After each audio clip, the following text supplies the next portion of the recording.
In 2023, Hay Rodeo Club celebrated its 70th year, and from 1953 to now, there's been a long-held tradition of volunteering. None of the organisers are paid, yet every one of the hard-working bunch is passionate about keeping the event alive. Frog Edwards has been part of the fabric of this event for almost 60 years. First started helping my old grandma Curtis and them out in the stalls when the rodeo used to jump into the main arena. Treasurer Di Condon is equally as passionate. I started in the rodeo when my son is now 34 and I started in when he was in the preem.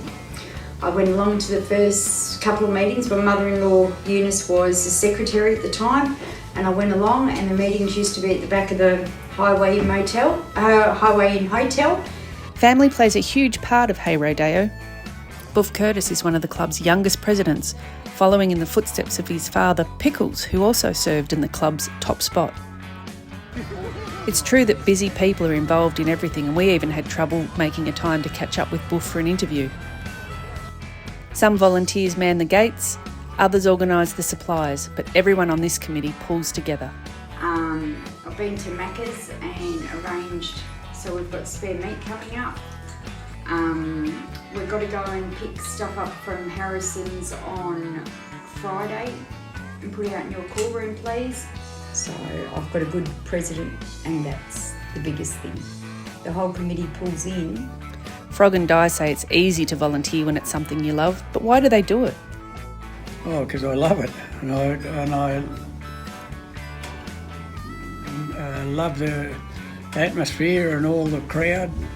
When at the end of the day, on the day of the thing, and to see the crowd, that's I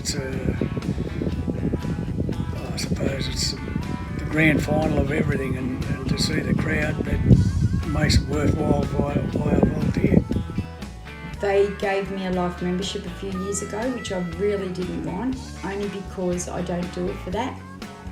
My husband's passion is rodeo, and honestly, yeah, I love it. If you didn't have volunteers, there'd be no show at all. I said because I want it to go ahead. Last thing I want it to do is fold.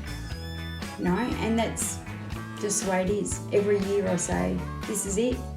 Rodeo is really important, hey? It brings together a lot of the community. We have a hell of a lot that just contact me all the time about it. It's just a family night, you know? I had people come here today that can't wait. They've gone and brought cowboy boots to wear and things like that. So it's just bringing them together. I went to the coffee shop this morning and I had a girl there say to me, Diane, can I bring my own chairs, or do I have to use chairs? And I said, no, you can bring your own chairs. Oh, I can't wait. And that's what the town needs everyone to get together and have something positive.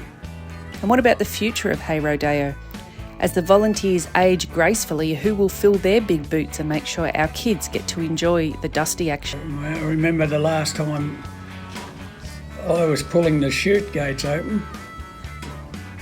I thought, oh yeah, I can still do it.